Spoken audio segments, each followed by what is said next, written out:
Bienvenidos a Cápsulas Informativas de UNAM Chicago, un programa donde hablaremos de temas de actualidad desde una perspectiva dinámica. En este espacio, el equipo de UNAM Chicago aborda diferentes aspectos pertinentes a la educación, la difusión de la cultura, la vida cotidiana y su relación con los programas que diseñamos para ti. Una colaboración más de UNAM Chicago y Spanish Public Radio. Amigos, ¿qué tal? Un placer saludarlos nuevamente en este espacio, cápsulas informativas de UNAM Chicago. Soy Salvador España de Spanish Public Radio. Y hoy me acompaña la doctora en lingüística Erika Erdeli, a quien le doy la más cordial de las bienvenidas. Hola, doctora, ¿cómo está? Muy bien, Salvador, muchas gracias. Un gusto estar otra vez en este espacio informativo. Oiga, pues me da mucho gusto recibirla y mucho más gusto también me da el que nos hable del tema en el cual usted es una experta, en el tema del español, el tema de la lingüística. Y bueno, el día de hoy usted nos quiere compartir el tema de el español que se habla en Chicago. ¿Por qué escogió este tema para la cápsula informativa de hoy, doctora?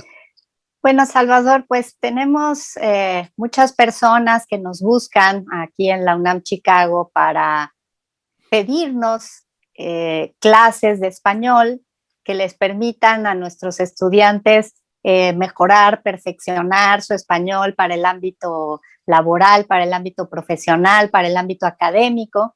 Y con frecuencia las personas expresan que sienten que su español es malo o que no es suficientemente bueno. En particular, las personas que son bilingües en español e inglés, pero que su educación formal se dio en los Estados Unidos enteramente en inglés. Entonces, el español que hablan, pues es el español coloquial, el español de casa, y a veces tienen la impresión de que ese español es malo y entonces van a aprender el español bueno en la Universidad Nacional Autónoma de México.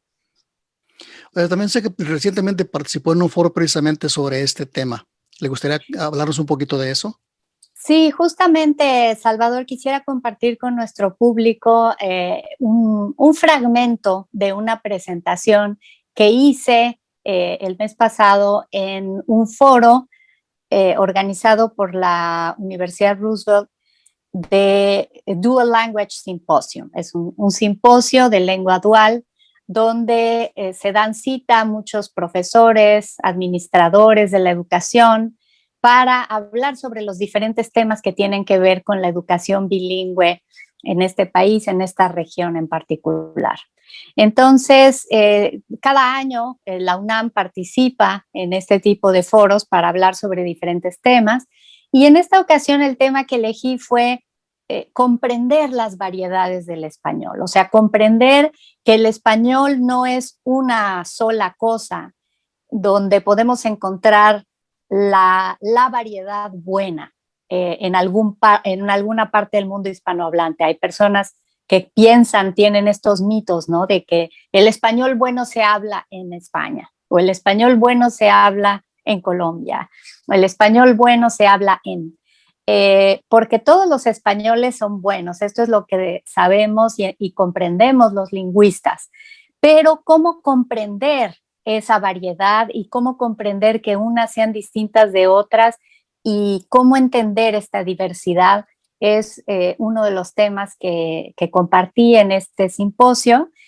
Y por supuesto empecé hablando sobre el tema de qué es una lengua y qué es un dialecto, que es un tema que ya hemos tocado en estas cápsulas informativas, del que ha hablado también mi compañera Claudia Muñoz, jefe del Departamento de Español. Ya hemos tocado este tema. Entonces simplemente quería compartir con ustedes el fragmento en donde hablo sobre cómo he visto yo que se habla diferente el español en Chicago desde mi visión como una persona que creció en la Ciudad de México. Y entonces allí comparto pues algunas características que he identificado aquí en el español de Chicago y con el que quizá algunas personas de nuestro público se identifiquen o tú mismo. Muy bien, lo escuchamos y lo vemos.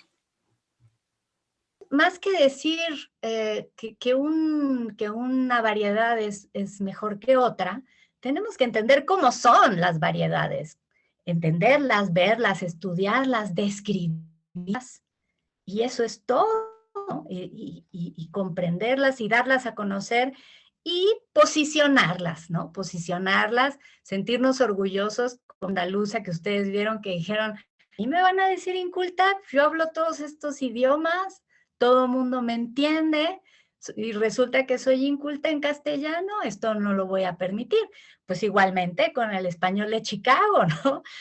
Y muchas personas en Chicago me han dicho cuando dicen, es profesora de español, pues me va a perdonar porque mi español es malo. No, su español no es malo, su español es el español de Chicago. Y yo les quería compartir esta experiencia que tuve con el tema de los nombres de las calles, ¿no? Ahí en Chicago vivo cerca de la intersección de la calle Damon y la Lawrence, ¿no? Entonces yo sin darme cuenta empecé a decir cuando me preguntaban dónde vives o algún taxista, ¿dónde va? Yo decía, pues estoy ahí cerca de la Damon y la Lawrence, ¿no? Y un colega de trabajo mío, mexicano, me dijo, Erika, cuidado, ya estás empezando a hablar como los de aquí. Y yo dije, pues, ¿por qué? ¿Qué dije? ¿No? Me dijo, pues es que en México no le ponemos artículos a las calles, no decimos, vivo entre la Moctezuma y la Hidalgo, ¿no? O entre la Insurgentes y la Revolución, ¿no? Decimos vivo entre Insurgentes y Revolución, pero no decimos la Damon y la Lawrence. Yo no me había dado cuenta de esto, pero me dio mucho gusto darme cuenta de que naturalmente me adapté lingüísticamente a la realidad de Chicago, y si la gente allí habla así, pues yo qué es lo que quiero, pues adaptarme, sentirme, comunicarme con ellos, sentirme a gusto, hablando con ellos, y inconscientemente empiezo a hablar como se habla en Chicago, y me da gusto que así sea, ¿no? Ahora, habrá gente que, no, pero es que es incorrecto. A ver, no es incorrecto.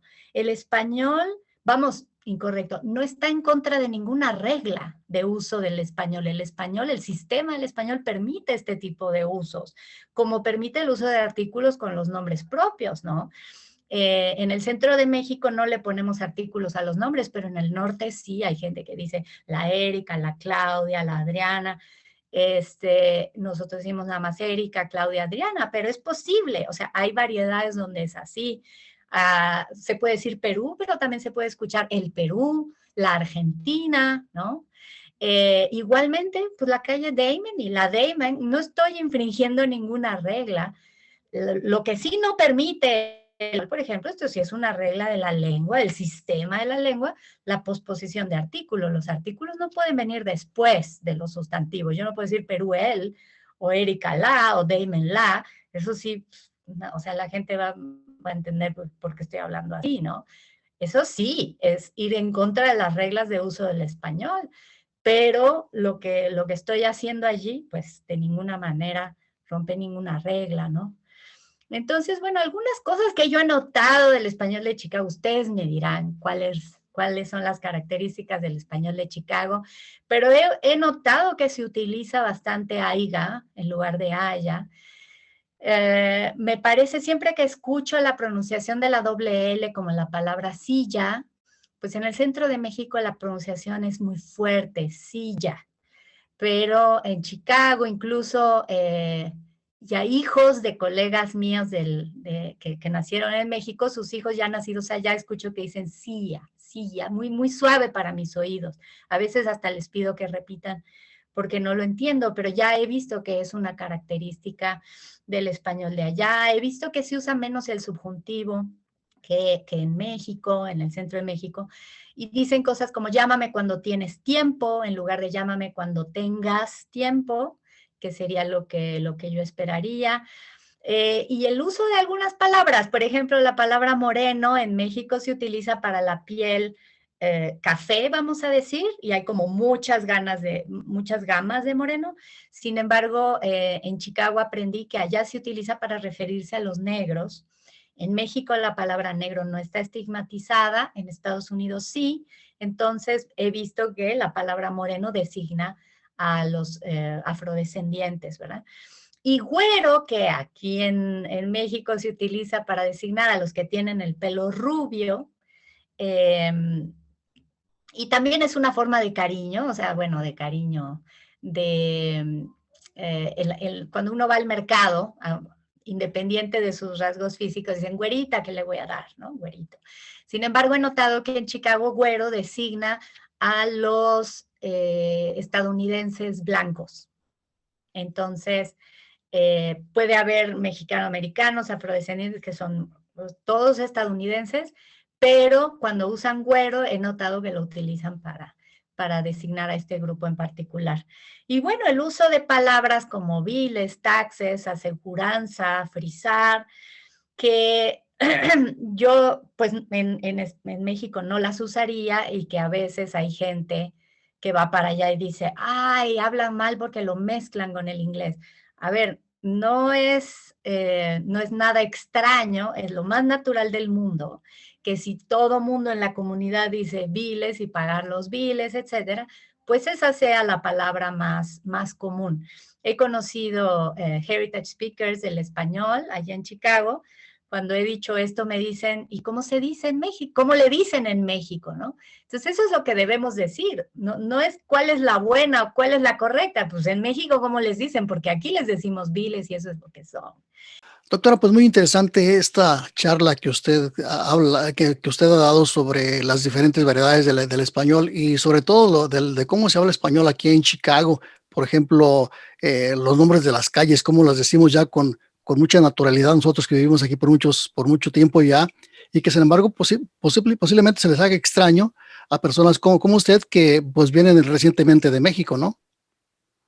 Sí, efectivamente, y todos los días, Salvador, yo escucho cosas que me llaman la atención en la vida cotidiana acá en Chicago, pero conforme va pasando el tiempo me voy acostumbrando y ya no me parecen diferentes. Por ejemplo, el día de ayer estaba yo comprando algo y me ofrecían un paquete de comida que podía ser de un sabor o del otro sabor. Y entonces yo no me podía decidir entre un sabor y el otro. Y la persona que estaba vendiendo me dijo, bueno, si quieres se lo doy misteado. Entonces, misteado es una palabra que yo ya he escuchado con mucha frecuencia aquí en Estados Unidos. Misteado, mezclado. En México diríamos mezclado. Pero bueno, es una forma de incorporar el inglés con el español, ¿no? Mixed, mixteado, misteado. Entonces, es el tipo de cosas que le van dando su identidad al español de un lugar. O sea, aquí así se dice. Es que nosotros hemos ido adaptando algunas palabras del español con las de inglés, ¿no? Y de esa forma hemos ido creando como una nueva variedad. Es una nueva variedad del español entonces. Y esto es lo más natural del mundo, Salvador, en la historia de la humanidad. Imagínate, siempre han habido lenguas en contacto. Por ejemplo, el latín, que llegó desde el sur de Europa hacia el norte, por ejemplo, en España, pues allí se hablaban otras lenguas, ¿no? Entonces, ese contacto del latín con esas otras lenguas y la incorporación de algunos vocablos y de algunas formas de pronunciar, etcétera, fueron las que dieron como resultado el español, lo que conocemos hoy como lengua española. Entonces, este fenómeno de las lenguas en contacto no nos debe de sorprender, no nos debe de parecer que es algo antinatural o incorrecto, sino que es una cuestión completamente natural, como lo es cualquier mezcla de razas, de identidades, de todo lo que se da, porque vivimos en un planeta, además, con cada vez mayor movilidad, ¿no? Pero esto no es nuevo, el español no existiría si el latino se hubiera mezclado con otras lenguas, ¿no? Y existen también el francés, el portugués, que todos son diferentes variedades, bueno, se agrupan como con el nombre de lenguas romances, ¿no? Pero allí ya se diferenciaron tanto, se llegaron a diferenciar tanto que se convirtieron en lenguas distintas. Pero el español de México y el español de Chicago no son tan diferentes como para decir que son lenguas distintas, son variedades distintas de una misma lengua porque además nos entendemos perfectamente, ¿cierto? Así es, con que nos ayuden a entendernos mejor, fomentar la comunicación, yo creo que es bueno, ¿no? Ya el Spanglish que usamos por acá en Chicago de vez en cuando, que le metemos una palabra de dos en inglés y por ahí nos entendemos. Eso es lo bueno, es lo mejor, ¿no?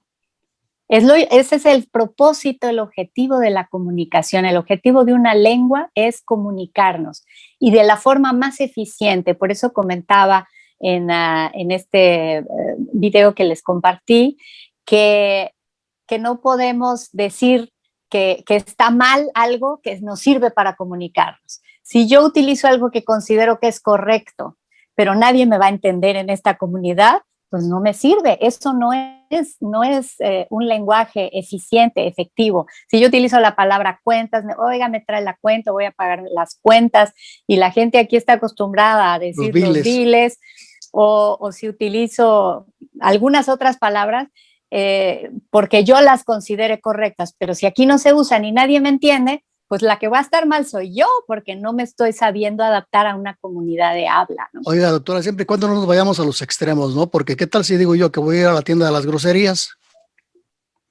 Para decir bueno, ya... sí, eso ya me estaría yendo a los extremos, ¿no? Eso también ocurre en la variedad de Puerto Rico. Yo he escuchado ya muchas palabras que suenan a español, pero que yo no las entiendo. Si esto llegara a un extremo, pues va a pasar lo que ocurrió, por ejemplo, entre el francés y el español. O sea, se van a empezar a diferenciar tanto que se convierten en lenguas distintas. Pero por el momento, todos son variedades de una misma lengua, que es este maravilloso idioma que hablamos tantos millones de hispanohablantes, que es el español. Bueno, pues sí, muy interesante, doctora. Con esto le ponemos punto final a la cápsula informativa del día de hoy. Y amigos, los invitamos para que nos acompañen en las siguientes con otro tema sumamente interesante. Y por supuesto, estaremos aquí para compartírselos. Doctora, muchísimas gracias por el día de hoy en esta cápsula informativa. Gracias a todos los que nos escucharon. Gracias y hasta la próxima.